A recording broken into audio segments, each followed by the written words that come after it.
സഭയിൽ എല്ലാം തികഞ്ഞവരാണോ സഭയിലുള്ളത്? എല്ലാം തികഞ്ഞവരെയാണോ സഭയിലേക്ക് കർത്താവ് കൊണ്ടുവന്നത്? നാം രക്ഷിക്കപ്പെട്ടു. നമ്മുടെ ആത്മാവിൽ ദൈവത്തിന്റെ ജീവൻ വന്നു. ഒരർത്ഥത്തിൽ നമ്മുടെ ആത്മാവ് രക്ഷിക്കപ്പെട്ടു എന്ന് നമുക്ക് പറയാം. എന്നാൽ നമ്മുടെ ദേഹിയോ, നമ്മുടെ ശരീരമോ, നമ്മുടെ ദേഹമോ രക്ഷിക്കപ്പെട്ടിട്ടുണ്ടോ?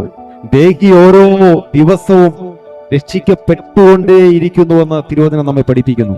കർത്താവിന്റെ വീണ്ടും വരവിൽ മാത്രമാണ് നമ്മുടെ ശരീരത്തിന് രൂപാന്തരം പ്രാപിക്കുന്നത്. മരിച്ചുപോയവർ ഉയർത്തെഴുന്നേൽക്കും, ജീവനോടിരിക്കുന്നവർ രൂപാന്തരം പ്രാപിക്കും. അപ്പോൾ മാത്രമാണ് ശരീരത്തിൽ നാം പൂർണ്ണമായിട്ട് രക്ഷിക്കപ്പെടുക എന്നുള്ളത്.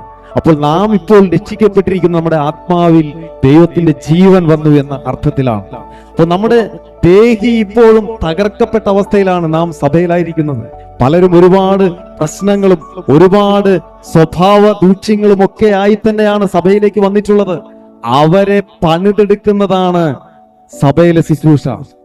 അവരെ യഥാസ്ഥാനപ്പെടുത്തുവാൻ വേണ്ടിയിട്ടാണ് ദൈവം സഭയിൽ ശുശ്രൂഷകന്മാരെ ആക്കിയിരിക്കുന്നത്. എഫെസ്യ ലേഖനം 4-ാം അധ്യായത്തിന്റെ 12-13 വാക്യങ്ങളൊക്കെ വായിക്കുമ്പോൾ നമുക്ക് മനസ്സിലാകും, വിശുദ്ധന്മാരുടെ യഥാസ്ഥാനത്തിന് വേണ്ടിയിട്ടുള്ള ശുശ്രൂഷയ്ക്കായിട്ടാണ് സഭയിൽ ദൈവം ശുശ്രൂഷകന്മാരെ ആക്കിയിരിക്കുന്നത്. അല്ലാതെ അവരെ വിധിക്കുവാൻ വേണ്ടി മാത്രമല്ല, അവരെ വിധിച്ച് തള്ളുവാൻ വേണ്ടി മാത്രമല്ല.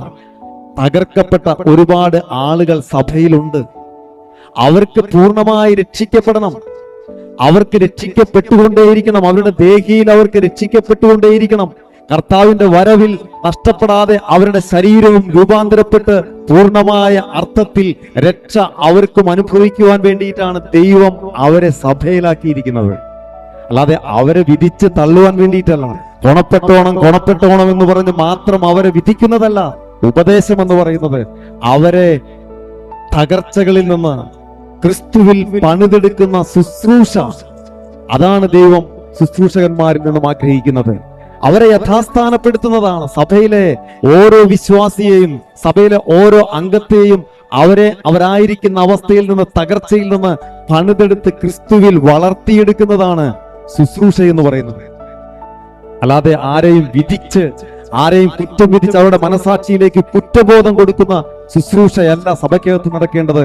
അവരെ പണിയേണ്ട, യഥാസ്ഥാനപ്പെടുത്തേണ്ട ശുശ്രൂഷയാണ് സഭയ്ക്കകത്ത് നടക്കേണ്ടത്.